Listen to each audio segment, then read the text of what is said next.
اسئله مهمه جدا جدا جدا لاي حد بيفكر ان هو يشتري لابتوب، ايباد، او حتى تليفون من شركه ابل. عايز تعرف الجهاز اللي انت بتشتريه ده هو اصلي ولا مش اصلي؟ السيل الخارجي ده سيل معتمد ولا زي ما بنقول بالمصري معمول تحت السلم؟ الجهاز ده الضمان بتاعه معتمد وابتدى ولا ما ابتداش؟ اسئله مهمه قوي ولازم نعرف اجابتها ايه. في الحلقه دي هجاوبك على كل الاسئله دي، ولو عجبك المحتوى ما تنساش لايك وسبسكرايب واعمل شير عشان كل الناس تستفيد، ويلا بينا.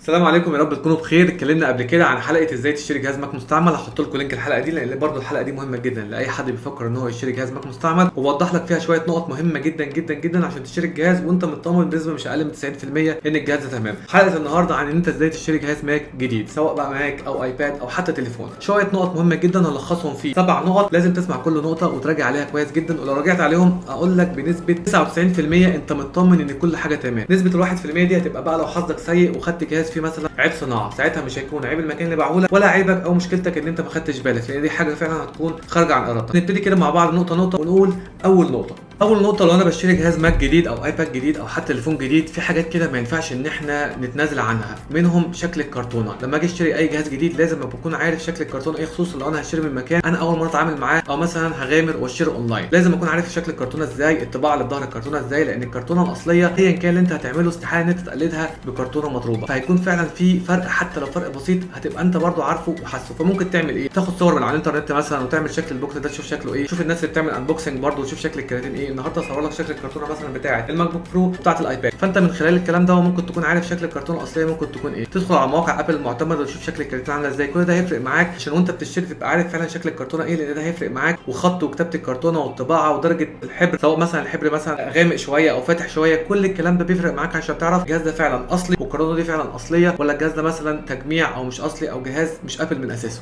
تاني نقطه نتكلم فيها هي نقطه السيلد او البرشام بتاع الجهاز. السيلد بتاع شركه ابل سيلد مميز جدا وما ينفعش ان انت تقلده. يعني لو حاولت ان انت مثلا تروح لاي حد يعمل لك سيلد اللي هو بيعمله بقى بفاكيوم وبيفك اكياس وبيعملها بشرينك وكلام من ده، استحاله ان هو يقلد ويطلع نفس السيلد الاصلي. السيلد الاصلي بيبقى شكله مميز جدا، تلاقيه جاي كده خط واحد ما فيهوش اي بروز، ما فيهوش اي مثلا احساس ان انت في حد عمله بايديه. وبتلاقي طبعا القطعه دي اللي انت بتشد منها السيلد، القطعه دي مهما اتقلدت ما ينفعش ان انت تجيبها بنفس الماتيريال الخامات دي وبنفس الطباعه اللي موجوده هنا. هتلاقي مثلا في رسمه فهم هنا، الكلام ده كله استحاله ان انت تقلده بايدك، لان الكلام ده معمول بمصنع معمول بشركه، فمهما قلدته استحاله برضه يطلع نفس الاصلي. ودي نقطه مهمه جدا جدا جدا. ولو انت عايز تعرف شكل السيلد الاصلي ازاي، ممكن تروح مثلا لموزع معتمد، ممكن تبص على الانترنت تتاكد وتعرف الجهاز ده هو السيلد الاصلي بتاعه شكله عامل ازاي، وده هيفرق معاك جدا لما تيجي تشتري الجهاز. وطالما بنتكلم عن السيلد لازم تبقى عارف ان السيلد دلوقتي ما بقاش في معظم اجهزه الابل الحديثه بنايلون كده. السيلد الجديد دلوقتي بقى جاي عباره عن قطعتين زي في الايفون كده بتشدهم من فوق ومن تحت، ومبقاش خلاص في شغل النايلون ده. خلاص دلوقتي ابل بقت تعمله بالسهمين اللي احنا شايفينهم قدامنا دول، بكل اختصار انت بتشد السهم ده من فوق ومن تحت. ده برده بيبقى ليه شكل مميز جدا، ولو انت حاولت ان انت برده تجيب حاجه زي كده او تقلدها استحاله برده يطلع زي الاصلي. فبرده انت لو عدى قدامك الجهاز بالشكل النايلون ده، او عدى قدامك الجهاز بالشكل اللي هو فيه القطعتين دول اللي انت بتشدهم عشان خاطر تفتح الكرتونه، هتبقى عارف ان الاشكال دي ما ينفعش ان هي تتقلد، ومهما قلدتها ما ينفعش ان هي تطلع زي الاصل بالظبط. في طبعا درجه الوان ودرجه طباعه وسيكنس للورق نفسه اللي انت بتشده سواء هنا، او سيكنس للكيس نفسها اللي انت بتقفل بيها،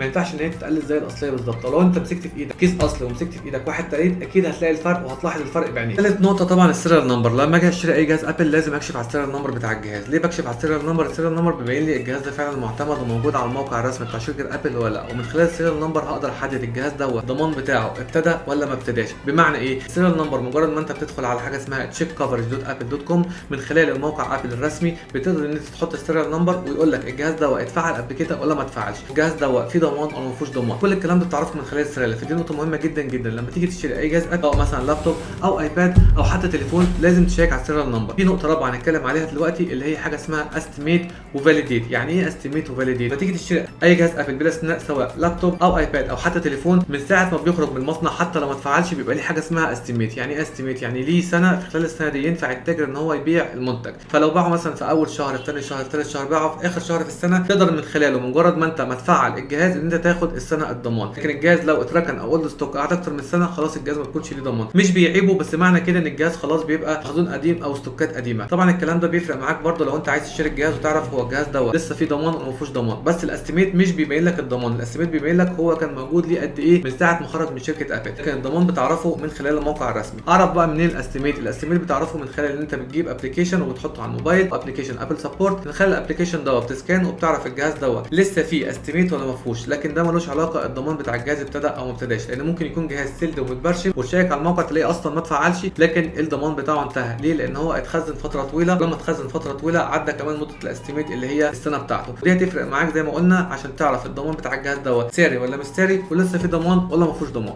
خامس نقطه، اوعى تغامر وتوفر لك 1000 ولا 2000 في مقابل ان انت تجيب الجهاز من اي حد وخلاص. لما تيجي تشتري جهاز غالي بالثمن دوت لازم تجيبه من سورس ومصدر تكون انت واثق فيه. لو انت هتدفع فرق زياده حاجه بسيطه يبقى انت ما تاخدش الريسك خالص، لكن لو فرق كبير اقول لك ماشي ممكن تاخد الريسك، لكن اوعى تاخد الريسك في مبلغ صغير. طبعا كل واحد هو وميزانيته، ممكن مبلغ صغير بالنسبه لك يبقى 1000، بالنسبه لغيرك يبقى 5000. لازم بس ما تاخدش ريسك، امن نفسك على قد ما تقدر، اوعى ان انت تغامر في حاجه زي كده. ولما تيجي تشتري الجهاز جيبه من مكان يكون سمعته معروفه، ويكون المكان ده خايف على سمعته، بحيث ان انت لو في مشكله هتلاقي دعم فني، وهتلاقي الناس تعرف ان هي تدعمك وتديك سبورت محترم وتحل لك المشكله بتاعتك، ما تسيبكش وتلاقي نفسك في الاخر بدل ما توفر خدت الجهاز ولقيت نفسك مش عارف تعمل بيه حاجه. سادس نقطه ودي تفرق معاك جدا لو انت عايز تشتري جهاز يكون ميدل ايست شرق اوسط. لما تشتري جهاز ميدل ايست شرق اوسط لازم تكون الكرتونه مكتوبه بالعربي، لكن لو جبت كرتونه انجليزي وجوه الكيبورد متعرف اعلن ان ده مش شرق اوسط، اعرف ان الجهاز دوت اتفتح واتعرب ورجع اتقفل تاني. ذكر اسماء في اماكن معتمده بتعمل كده، فانت لما تيجي تشتري جهاز لو انت فعلا عايز الجهاز ده يكون معتمد وشرق اوسط لازم يكون الجهاز دوت الكرتونه بتاعته في ظهرها عربي. مش معنى كده ان الانجليزي مش معتمد، لا الانجليزي معتمد، بس انا بتكلم معتمد ككتابه كبرنت على الكيبورد، ما يكونش معمول بالليزر. لو انت عايزه معتمد مش كتابه يكون الجهاز فعلا جاي للشرق الاوسط يبقى لازم تجيب الجهاز الكرتونه بتاعته ظهرها معموله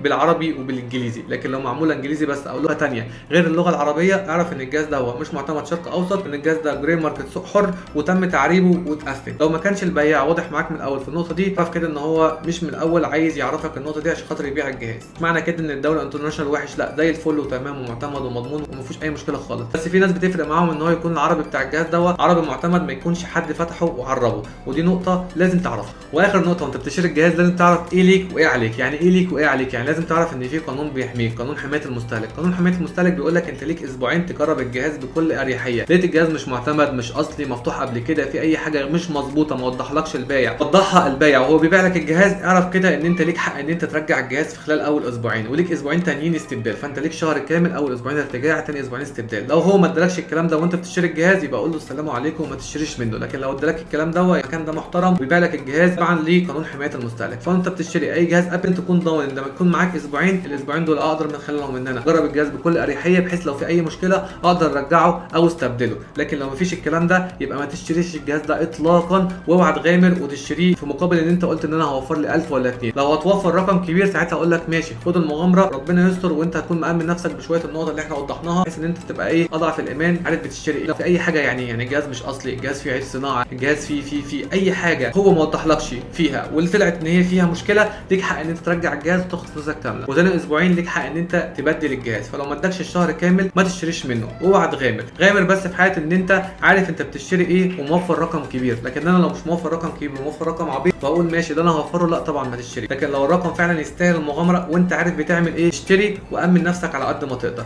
والنقطه دي مهمه جدا. وضحنا في اول فيديو ان احنا عملنا قبل كده حلقه عن ان انت ازاي تشتري جهاز ماك مستعمل. الحلقه دي هتفرق معاك جدا لو انت بتفكر ان انت تشتري جهاز ماك مستعمل، وفيها شويه نقط هتفرق معاك وانت بتشتري الجهاز وهتامن نفسك على قد ما تقدر. لو الحلقه دي عجبتك ما تنساش اعمل لايك واعمل شير عشان تفيد الكل، واكيد طبعا اشترك عندنا في القناه، والسلام عليكم.